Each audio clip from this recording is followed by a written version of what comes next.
প্রথমত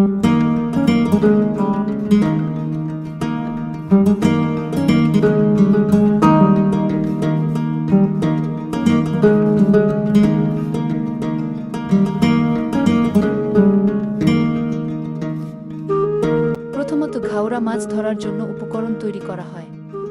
ব্রয়লার মুরগির মাংস কাঠের আগুনে পুড়িয়ে নেওয়া হয়, যাতে একটি বিশেষ গন্ধ এবং স্বাদ তৈরি হয় যা মাছকে আকর্ষণ করে।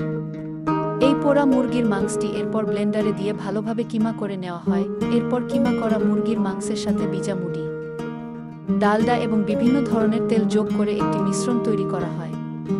এই তেলের মিশ্রণ মাছকে আকর্ষণ করতে সাহায্য করে, কারণ এতে বিভিন্ন ধরনের গন্ধ থাকে যা মাছ পছন্দ করে। মিশ্রণটি প্রস্তুত হওয়ার পর এই পোড়া মুরগির মাংসটি পানিতে ছেড়ে দেওয়া হয় এবং বড়শির সাথে সংযুক্ত করা হয়।